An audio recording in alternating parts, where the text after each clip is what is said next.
Dear friends, we continue our reading classes. Today we will read an abstract from the book The Great Gatsby by famous American writer Francis Scott Fitzgerald. Enjoy listening. In my younger and more vulnerable years, my father gave me some advice that I've been turning over in my mind ever since. Whenever you feel like criticizing anyone, he told me, just remember that all the people in this world haven't had the advantages that you've had.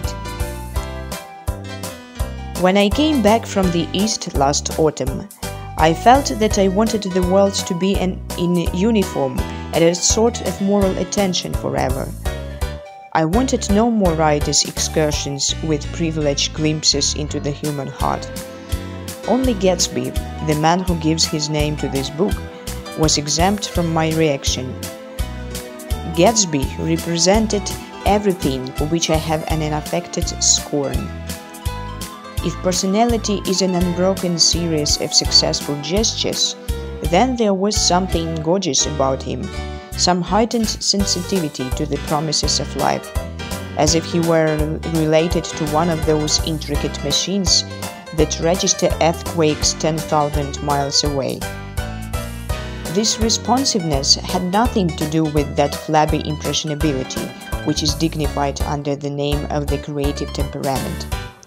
It was an extraordinary gift for hope, a romantic readiness such as I have never found in any other person, and which it is not likely I shall ever find again. No, Gatsby turned out all right at the end. It is what preyed on Gatsby, what foul dust floated in the wake of his dreams, that temporarily closed out my interest in the abortive sorrows and short-winded elations of man. It was a matter of chance that I should have rented a house in one of the strangest communities in North America. It was on that slender riotous island which extends itself due east of New York, and where there are, among other natural curiosities, two unusual formations of land. 20 miles from the city, a pair of enormous eggs, identical in contour and separated only by a courtesy bay, jut out into the most domesticated body of salt water in the Western Hemisphere, the great wet barnyard of Long Island Sound. They are not perfect ovals, like the egg in the Columbus story. They are both crushed flat at the contact end, but their physical resemblance must be a source of perpetual confusion to the gulls that fly overhead. To the wingless, a more arresting phenomenon is their dissimilarity in every particular except shape and size. I lived at West Egg, the less fashionable of the two, though this is a most superficial tag to express the bizarre and not a little sinister contrast between them. My house was at the very tip of the egg, only 50 yards from the Sound, and squeezed between two huge places that rented for 12 or 15,000 a season. The one on my right was a colossal affair by any standard.